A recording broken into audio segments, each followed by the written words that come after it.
nortearam a reforma? Modernização e racionalização. Então foram nós temos mais de 900 artigos na CLT, mais de 200 leis esparsas e 900 enunciados de jurisprudência, além de 95 convenções da OIT ratificadas pelo Brasil. O Brasil é de longe o país que mais ratificou convenções da OIT.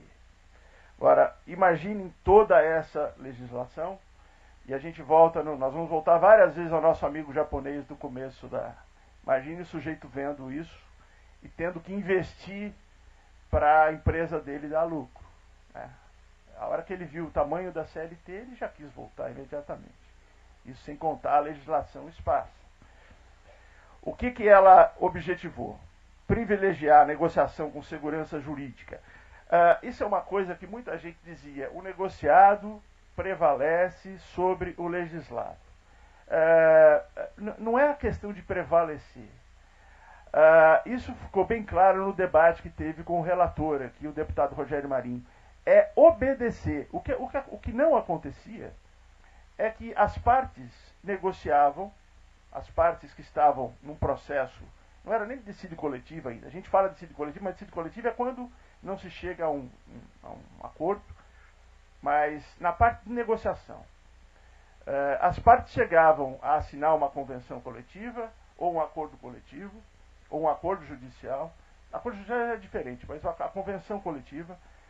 E essas normas não eram simplesmente obedecidas pela Justiça do Trabalho, em face desse poder normativo. Então, o primeiro princípio que norteou a reforma foi a obediência, a observância àquilo que as partes negociarem. Porque sem isso não existe, a lei é ineficaz. Não precisa aprovar uma reforma, não precisa alterar a lei, se não é para ela ser obedecida. Então esse talvez seja o princípio principal que norteou a reforma. Reduzir o medo de empregar, porque existe muita, a informalidade se deve muito a esse medo de negociar, de empregar.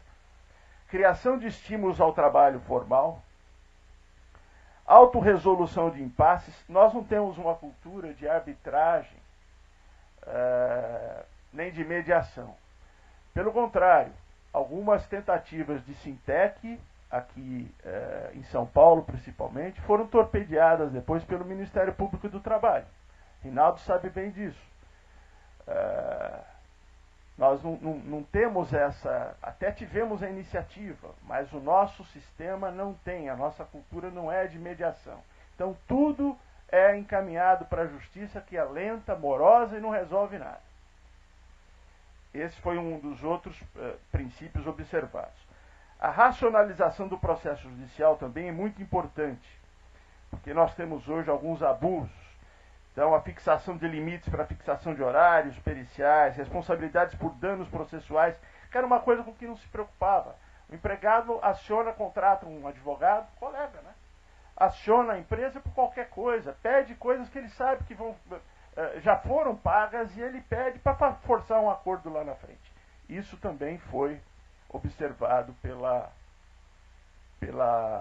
nova lei.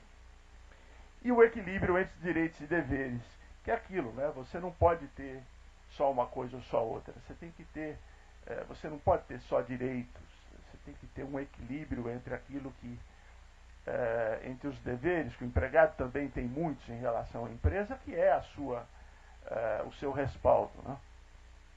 Vamos fazer um histórico da lei. Ela foi apresentada no dia 22/12, foi véspera de Natal, né? Isso tudo já foi meio que concatenado, né? Imagine um projeto dessa importância ser apresentado na véspera do Natal, como foi. Na Câmara, o projeto recebeu o número 6787, recebeu 1.340 emendas, houveram 17 audiências públicas, 47 seminários e debates, um deles inclusive aqui na Federação do Comércio, e ela foi aprovada no dia 26 de abril de 17, depois de muita polêmica. No Senado, o projeto recebeu o número 3817, foram mais 864 emendas e aprovação no dia 11/7 de 17.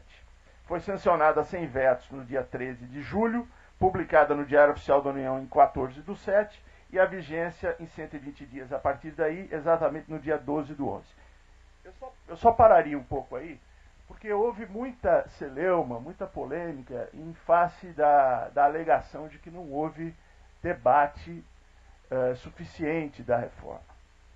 Fico imaginando, com a apresentação de 1.340 emendas, a realização de 17 audiências públicas, 47 seminários e debates pelo Brasil todo, como é que você pode alegar que não houve?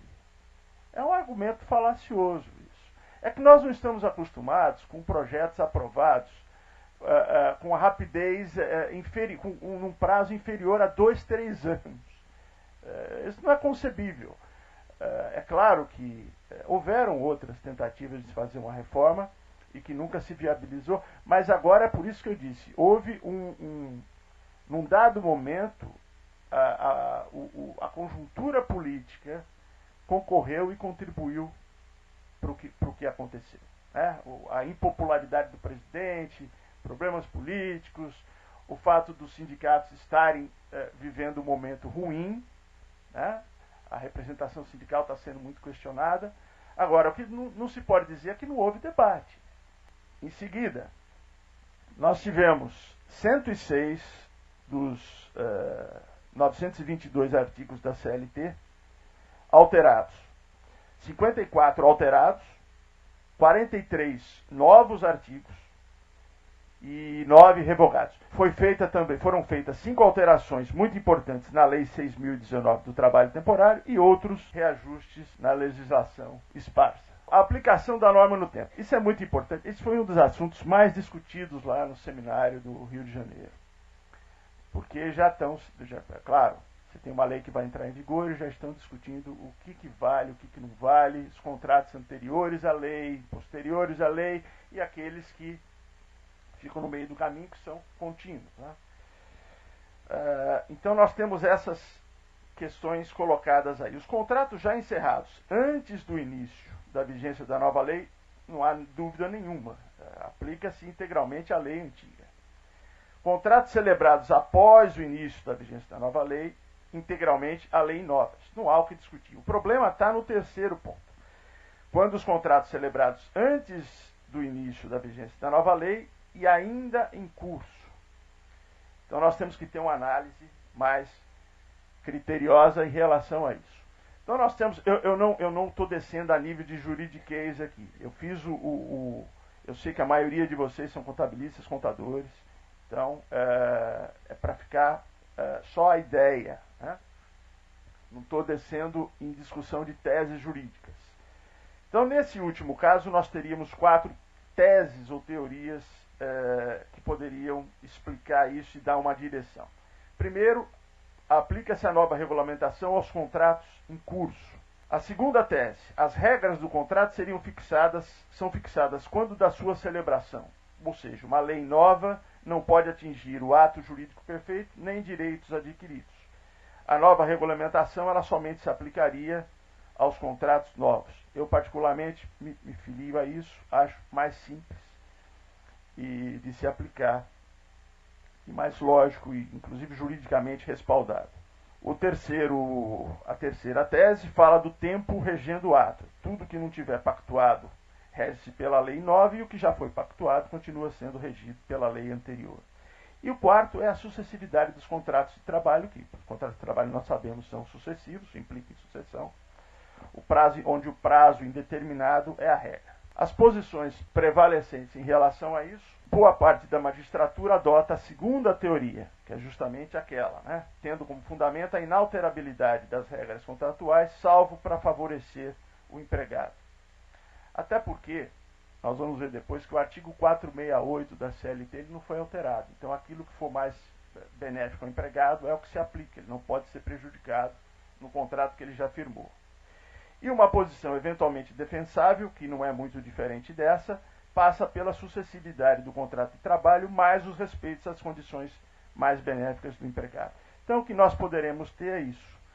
A Justiça do Trabalho está muito brava. Alguns magistrados não apoiaram a reforma. Uns entendem que não foram consultados o suficiente. A gente não pode esquecer que a comissão especial da Câmara e depois do Senado, que examinou a reforma e que apresentou emendas, era constituída por muitos magistrados, desembargadores, juízes. Quer dizer, essa também é uma alegação que não é verdadeira. Mas a justiça do trabalho como um todo, a maioria dos juízes entendeu que eles foram alijados do processo. E nesse encontro no Rio de Janeiro, partiu de uma própria desembargadora essa colocação, o que me deixou muito pessimista, né, de que a magistratura trabalhista não tenderia a não... eu não vou usar o termo respeitar, porque é muito forte, mas tenderia a opor resistência à aplicação da lei. Isso é muito triste, realmente é muito triste.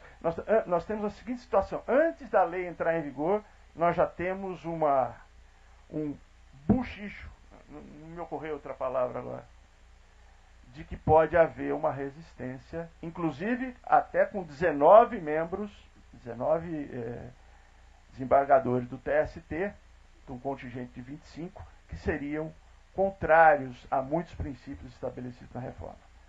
Como é que esse pessoal vai julgar? Não vai ser favoravelmente à lei. Então, isso é uma expectativa negativa que eu espero que seja revertida com o tempo. Agora, o próprio professor Pastore, que aqui esteve, nesse mesmo seminário, disse que ele não espera que essa reforma esteja consolidada antes de pelo menos 5 anos a partir da entrada em vigor da lei. Isso se não houver alteração durante esse tempo todo.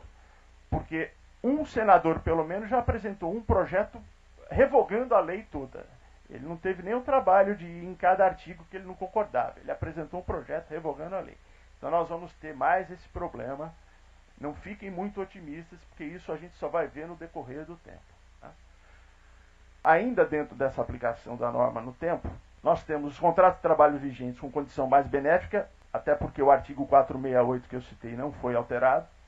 Assim são vedadas as alterações unilaterais e lesivas ao contrato de trabalho, devendo prevalecer as condições mais benéficas aos empregados. Os acordos coletivos e convenções coletivas vigentes, nesse caso, eu estou falando das cláusulas contidas nesses acordos, eles têm validade e devem ser cumpridas até o término da vigência do instrumento normativo. Até porque você pode fazer termos aditivos a qualquer tempo, incorporando a essas convenções, a esses acordos, aspectos da nova lei. Nós fizemos algumas convenções no passado com a cláusula de ultratividade, que agora já caiu. A ultratividade é quando cláusulas de uma convenção está em vigor, se essa norma não for revogada, elas automaticamente passam a vigorar, ficam vigorando até que as partes negociem uma nova norma. Isso acabou com a reforma, a gente vai ver mais para o final. Mas existem convenções coletivas que ainda têm essa cláusula da ultratividade. Nesse caso, elas continuam vigorando, pelo menos até a próxima data base da categoria. Vocês entendem quando eu falo de data base, dissídio coletivo, tá claro? Os TACs, essa é uma questão que foi esclarecida, ou pelo menos tentou se esclarecer, lá no Seminário do Rio pela desembargadora Vólia Bonfim. Termos, desde que homologados, vão ser respeitados, a exemplo das convenções já assinadas. Né? E também as ações civis públicas em que se discute situações pretéritas com efeitos futuros.